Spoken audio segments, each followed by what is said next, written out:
Grabe, sobrang ganda dito sa Grand Mosque. Hello, Kenji.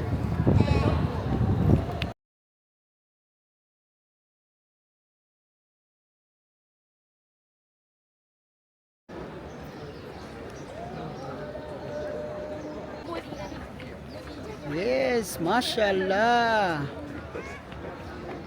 Wow. Ganda dito, promise. Magagala kayo, punta kayo dito. Bisitahin nyo naman ang mosque.